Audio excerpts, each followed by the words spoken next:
नमस्कार दोस्तों, अप्रैल 2019 के करंट अफेयर्स के वीडियो में आप सभी का स्वागत है। रोज की तरह मैं आपके लिए लेकर आया हूं आज के इम्पोर्टेंट करंट अफेयर्स के क्वेश्चंस। तो मेरे प्यारे दोस्तों, यहां पर सबसे पहला क्वेश्चन क्या बना है कि हाल ही में कौन सा बैंक यूपीआई उपयोग के लिए शुल्क लेने वाला पहला ऋणदाता बन गया है। यहाँ पर यूपीआई जो होता है इसका यूज़ बहुत लोग कर रहे होंगे, जिसके थ्रू हम लोगों ने बैंक का जो पेमेंट होता है वो करने लगे हैं। तो यहाँ पर ये जो यूपीआई सर्विसेज हैं उसके लिए चार्ज करने वाला जो पहला बैंक बना है वो बना है Kotak Mahindra bank. Option A यहाँ पर बिल्कुल सही हो जाएगा। यूपीआई उपयोग के लिए शुल्क लेने वाला पहला जो बैंक बना है वो बना है कोटक महिंद्रा बैंक। ठीक है, यहाँ पर इसका फोटो भी दिखा देंगे कोटक महिंद्रा बैंक का, और ये यूपीआई कोड में यहाँ पर आपको दिख रहा होगा। इसके अलावा यहाँ पर इसकी पूरी ये जो स्कीम है वो कब से लॉन्च होगी? 1 मई 2019 से ये लोग यूपीआई लेन देन पर शुल्क लगा देंगे। इसका रूल ये होगा कि जो शुरुआत के 30 यूपीआई फंड ट्रांसफ़र होंगे वो बिल्कुल फ्री ऑफ कॉस्ट होंगे। उसके बाद में आपको चार्ज देना पड़ेगा। चार्ज किस तरीके से होगा कि 1,000 रुपये या उससे कम का बैलेंस अगर आप सेंड करते हो किसी को तो उस पर 2.5 रुपये का शुल्क देना होगा, और 1,000 रुपये से ज़्यादा का अगर भुगतान आप करते हैं तो उस पर प्रति भुगतान 5 रुपये शुल्क आपको देना पड़ेगा। तो ये तो रही पूरी कहानी। अब यहाँ पर पहले क्वेश्चन में आपको जो बताना है वो ये बताना है कि यहाँ पर हमने एक टर्म यूज़ किया है यूपीआई। यूपीआई का फुल फॉर्म क्या होता है ये आप लोग जल्दी से कमेंट करके बता देना। इसके अलावा दोस्तों, आज मैं आप लोगों से एक रिक्वेस्ट भी करना चाहता हूँ और आपसे एक सजेशन भी चाहता हूँ। वो सभी लोग भी आज कमेंट करेंगे जो कभी भी कमेंट नहीं करते हैं, बस वीडियो देख लेते हैं। देखो, मैंने टॉपिक वाइज करंट अफेयर्स भी शुरू कर दिया था, आपको भी मालूम है। जो लोग मेरे टेलीग्राम चैनल पर जुड़े हुए हैं उन्हें ये पता है कि मैंने फरवरी महीने का जितना भी टॉपिक वाइज करंट अफेयर्स होता है वो आपको टेलीग्राम चैनल पर प्रोवाइड कराया है। और ये सब बनाने में बहुत बड़ी टीम की ज़रूरत होती है, बहुत मेहनत लगाकर ये सारी चीज़ें बनती हैं। तो आप लोगों से रिक्वेस्ट है कि मॉर्निंग का ये वाला वीडियो जो आप अभी देख रहे हैं ये मॉर्निंग में 5 बजे अपलोड करता हूँ। उसके अलावा जो टॉपिक वाइज करंट अफेयर्स हैं, जैसे इकोनॉमी का वीडियो अलग से मिलेगा, बैंक वाला जो अलग हो वो अलग मिलेगा, अपॉइंटमेंट वाला अलग मिलेगा, इम्पॉर्टेंट डेज वाला अलग मिलेगा, स्पोर्ट्स करंट अफेयर्स का वीडियो अलग मिलेगा। तो अभी मार्च का महीना हमारा हो चुका है। मार्च महीने के टॉपिक वाइज करंट अफेयर्स मैं तैयार करवा रहा हूँ। रिक्वेस्ट आपसे ये है कि चैनल पर 5 बजे के बाद में जो वीडियोस अपलोड होते हैं उनको भी ज़रूर से ज़रूर देखा करिए, अदरवाइज़ मुझे डिमोटिवेशन फील होगा टॉपिक वाइज करंट अफेयर्स बनाने के लिए। ठीक है, तो आप लोग भी सजेस्ट करिए, क्योंकि अभी उस पर व्यूज़ बहुत ज़्यादा नहीं आ रहे हैं तो मुझे ऐसा लग रहा है कि उसको कंटिन्यू ना किया जाए। तो आप लोग मुझे सजेस्ट करिए, क्या आप लोग टॉपिक वाइज करंट अफेयर्स चाहते हैं? अगर आप चाहोगे तो मैं उसको बनाऊंगा।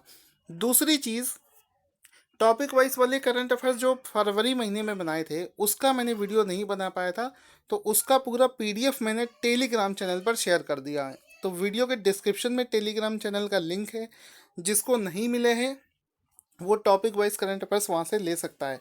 मार्च महीने के करंट अफेयर्स आपको जल्दी ही मिलने शुरू हो जाएंगे। शुरू करते हैं अगला क्वेश्चन। हाल ही में गूगल इंडिया के प्रमुख ने इस्तीफा दे दिया है, उनका क्या नाम है? तो यहाँ पर दोस्तों गूगल इंडिया के प्रमुख की बात हो रही है, ना कि गूगल के प्रमुख। ठीक है, इसका ध्यान देंगे। तो यहाँ पर इसका राइट आंसर हो जाएगा राजन आनंदन। ऑप्शन सी यहाँ पर बिल्कुल सही हो जाएगा। राजन आनंदन जो है वो गूगल इंडिया के प्रमुख थे, जिन्होंने हाल ही में इस्तीफा दे दिया है। तो यहाँ पर आपको ये बताना है, दो चीज़ें बतानी है। एक तो नाम लिखा है मैंने सत्य नडेला, दूसरा लिखा है सुंदर पिचई। तो आपको बताना है सत्य नडेला किस कंपनी के सीईओ हैं और यहाँ पर सुंदर पिचई ये किस कंपनी के सीईओ हैं। दोनों चीज़ें आप लोग कमेंट करके बताएंगे। अभी इस वाले क्वेश्चन का आंसर गूगल इंडिया के प्रमुख का क्या नाम था? राजन आनंदन, जिन्होंने हाल ही में इस्तीफा दे दिया है, जिनका फोटो आप यहाँ पर देख सकते हैं। बहुत ही टैलेंटेड पर्सन है जिन्होंने अभी रिसेंट में इस्तीफा दे दिया है। अगला क्वेश्चन है, जापान एक देश है जो कि जापान में किस नाम से एक नए साम्राज्य युग के आरंभ की घोषणा करी गई? देखो, जापान एक ऐसा देश है जो नए नए युग की घोषणा करता है। जैसे उसका पुराना युग अभी खत्म हुआ है और उसने एक नए युग के लिए घोषणा कर दिया है। तो उस युग का नाम रखा गया है रेइवा। ऑप्शन सी यहाँ पर बिल्कुल सही हो जाएगा। जापान ने रेइवा नाम से नए साम्राज्य युग की घोषणा की है। यहाँ पर रेइवा का मतलब क्या होता है वो बताएंगे। ये देख सकते हैं जापान के जो अधिकारी हैं वो इस रेइवा युग को दिखाते हुए। रेइवा जो वर्ड होता है ये दो चीनी वर्डों से मिलकर बना है, जिसमें पहले का अर्थ होता है अच्छा या सुंदर, साथ ही साथ में आदेश या आज्ञा, ये पहले का मतलब होता है। और इसके दूसरे का अर्थ होता है शांति या सद्भाव, ये इसके दूसरे का अर्थ होता है। अब यहाँ पर जापान की राजधानी की बात करें तो टोक्यो वहाँ की राजधानी हो जाएगी। और मुद्रा की बात करी जाए तो जापानी येन वहाँ की करेंसी हो जाएगी। पीएम सिंजो आबे। और वर्ल्ड के मैप में अगर आपको लोकेशन दिखाता हूँ तो बहुत दिनों से आप लोग वीडियो देख रहे हो, अब तक तो याद हो गई होगी जापान कहाँ पर है। ये रहा भारत, और भारत से इस तरफ आप चलेंगे ऊपर ऊपर की तरफ तो आपको जापान वहाँ पर दिख जाएगा। ठीक है, आगे क्वेश्चन करते हैं। हाल ही में रोजर फेडरर ने अपने करियर का 101वां टेनिस खिताब जीत लिया है। ठीक है, जब इन्होंने 100 खिताब जीते थे तब एक क्वेश्चन बना था। तो उसके बाद में अब यहाँ पर क्वेश्चन ये बनेगा कि अब वे सर्वाधिक 109 टेनिस खिताब जीतने वाले खिलाड़ी से पीछे हैं। तो जिस खिलाड़ी ने 109 खिताब जीते हैं ये मैक्सिमम है, इससे ज़्यादा किसी ने नहीं जीते हैं। तो 109 खिताब जीतने वाले खिलाड़ी का नाम क्या है? तो उनका नाम है जिमी कॉर्नस। ठीक है, जिमी कॉर्नस नाम के एक खिलाड़ी हैं जिन्होंने ज़िंदगी में सबसे ज़्यादा सिंगल्स के खिताब जीते हैं, दैट इज़ 109। तो यहाँ पर रोजर फेडरर हैं जो कि 101 पर पहुँच चुके हैं, और बहुत जल्दी वो दुनिया के पहले ऐसे व्यक्ति बनने वाले हैं जो कि सबसे ज़्यादा बार सिंगल्स का खिताब अपने नाम पर कर लेंगे। अगला क्वेश्चन है, आईपीएल का मौसम चल रहा है तो हाल ही में कौन आईपीएल के इतिहास में हैट्रिक लेने वाले सबसे युवा खिलाड़ी बन गए हैं? यहाँ पर हैट्रिक तो बहुत सारे खिलाड़ियों ने ली है, लेकिन बात यहाँ पर हो रही है कि सबसे युवा खिलाड़ी कौन है। तो यहाँ पर राइट आंसर हो जाएगा सैम कुरैन। सैम कुरैन नाम के खिलाड़ी हैं जिन्होंने आईपीएल के इतिहास में एक नया रिकॉर्ड बना दिया है, सबसे कम एज पे हैट्रिक लेने वाले खिलाड़ी बन गए हैं, जिनका फोटो आप यहाँ पर देख सकते हैं। अब यहाँ पर आपको दिखाते हैं, बताते हैं कि ये किंग्स 11 पंजाब टीम से बिलोंग करते हैं, और सबसे कम एज इस वजह से बोली जा रही है कि ये मात्र 120 वर्ष और 302 दिनों के हैं। तो इन्होंने आईपीएल में ये रिकॉर्ड बना है। इससे पहले सन 2009 में रोहित शर्मा मुंबई इंडियंस के 22 वर्ष और 6 दिन की आयु में उन्होंने हैट्रिक ली थी। आगे चलते हैं। हाल ही में किसने आईसीसी के सीईओ का पदभार संभाला? आईसीसी इंटरनेशनल क्रिकेट काउंसिल, उसके जो सीईओ हैं वो बनाए गए हैं मनु साहनी। ऑप्शन ए यहाँ पर बिल्कुल सही हो जाएगा। ये आप देख सकते हैं आईसीसी इंटरनेशनल क्रिकेट काउंसिल जो है उसके जो सीईओ बनाए गए हैं वो बनाए गए हैं मनु साहनी। तो ऑप्शन ए यहाँ पर बिल्कुल सही हो जाएगा। वीडियो को समझते जरूर चलना, केवल देखने से अगर याद हो जाता तो हर कोई करंट अफेयर्स में अच्छा स्कोर करता। मैं बार बार ये चीज़ आपको बोलूँगा कि वीडियो को समझते चलना, एक एक क्वेश्चन को मन में दोहराते चलना, हर एक क्वेश्चन को मन में रिपीट करके आंसर देते हुए चलना। आगे है क्वेश्चन कि सभी के पास में पैन कार्ड और आधार कार्ड होगा। जरूरी सूचना भी सुन लो, पैन कार्ड को आधार से जोड़ने की जो समय सीमा थी उसको बढ़ाकर कितना कर दिया गया है? तो यहाँ पर पैन कार्ड को आधार से जोड़ने की जो समय सीमा है इसको 30 सितंबर तक बढ़ा दिया गया है, 30 सितंबर।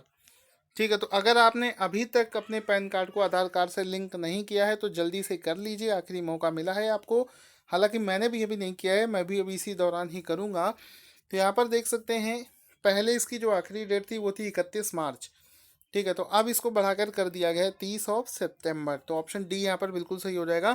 थोड़ा पढ़ाई लिखाई से टाइम निकाल कर, ये ज़रूरी चीज़ है, इसको ज़रूर कर लेना, क्योंकि वैसे तो आप लोगों के पास में टाइम बिल्कुल नहीं होता है। हाल ही में किसे रॉयल इनफील्ड के सीईओ मुख्य कार्यकारी अधिकारी के रूप में नियुक्त किया गया है? तो यहाँ पर विनोद दसारी नाम के एक व्यक्ति हैं जिनको रॉयल इनफील्ड के सीईओ के पद पर बिठाया गया है। तो यहाँ पर आप देख सकते हैं, हो सकता है आप में से बहुत सारे लोगों की ये ख्वाहिश होगी कि जैसे ही जॉब लगेगी अपनी पहली सैलरी से रॉयल इनफील्ड लेंगे। इस एज पर ये ऐसी ही ख्वाहिश होती है। ख्वाहिश कोई भी हो, मोटिवेशन फैक्टर होना चाहिए। भले ही आप ऐसा सोच कर पढ़ते हो तो भी बहुत अच्छा है। कुल मिलाकर आपको यह मोटिवेशन मिलना चाहिए। तो ऐसी सोच रखने से मोटिवेशन मिलती है। आप मन में सोच सकते हो कि हाँ, मैं ये वाली कार लूँगा, ये वाली गाड़ी लूँगा। महंगे महंगे और ऊंचे ख्वाब देखोगे तभी मेहनत करने में थोड़ा पुश मिलेगा। ठीक है। तो यहाँ पर इनका नाम क्या है? विनोद दसारी, जिनको रॉयल एनफील्ड का सीईओ बनाया गया है। अगला क्वेश्चन है, हाल ही में कौन यूरो 6 ईंधन का आपूर्ति शुरू करने वाला देश का पहला शहर बन गया है? तो यहाँ पर अभी जो ईंधन, यूरो ईंधन है, पेट्रोल है, ये एनसीआर रीजन में शुरू कर दिया गया है। एनसीआर रीजन में यूरो 6 ईंधन का उपयोग शुरू कर दिया गया है। ये यहाँ पर डीजल और ये जो नई किस्म का यूरो 6 ग्रेड पेट्रोल और डीजल है, इसका फ़ायदा क्या है? ये जो पेट्रोल और डीजल है, ये बहुत ही ज़्यादा शुद्ध है, मतलब और ज़्यादा क्लीन है, सो दैट इन्वायरमेंट पर इफ़ेक्ट ज़्यादा नहीं डालेगा, पॉल्यूशन कम होगा। तो इसको अभी शुरू कर दिया गया है दिल्ली में। इसके अलावा अप्रैल 2018 से दिल्ली में यूरो 4 श्रेणी का जो पेट्रोल और डीजल मिल रहा था, अब वो यूरो 6 ईंधन की आपूर्ति वाला शहर बन गया है। इसके अलावा बाकी देश में 20 अप्रैल 2020 से ये यूरो 6 ग्रेड का पेट्रोल और डीजल अवेलेबल कराया जाएगा। अगला क्वेश्चन है, हाल ही में ध्वनि आधारित लेन देन शुरू करने वाली पहली म्यूचुअल फंड कंपनी कौन बनी है? तो यहाँ पर ये जो ध्वनि आधारित लेन देन कंपनी बनी है, ये बनी है Reliance mutual fund. Option A यहाँ पर बिल्कुल सही हो जाएगा। रिलायंस जो म्यूचुअल फंड है वो ध्वनि आधारित, यानी कि इसमें आपको कुछ भी टाइप या प्रेस टाइप या लिखे हुए शब्दों से ज़्यादा बेहतर यहाँ पर आपको इंस्ट्रक्शन सुनकर ही या इंस्ट्रक्शन देकर ही म्यूचुअल फंड यहाँ पर परचेज कर सकते हैं। तो रिलायंस म्यूचुअल फंड ने ध्वनि आधारित इस म्यूचुअल फंड को लॉन्च किया है। तो ऑप्शन ए यहाँ पर बिल्कुल सही हो जाएगा। तो दोस्तों, ये तो थे करंट अफेयर्स के क्वेश्चन। आपका करवा देते हैं रिवीजन। आज का सबसे पहला क्वेश्चन है कि वर्ल्ड ऑटिज्म अवेयरनेस डे किस दिन मनाया जाता है? हाल ही में बहरीन ग्रैंड प्रिक्स 2019 किस खिलाड़ी ने जीत ली है? कौन सी टीम लगातार तीसरे साल आईसीसी टेस्ट रैंकिंग में नंबर 1 पर पहुंच गई है? तीनों क्वेश्चंस के आंसर जल्दी दे देना। वीडियो अच्छा लगे तो दोस्तों के साथ में शेयर करना और टेलीग्राम चैनल से ज्वाइन करना ना भूलना।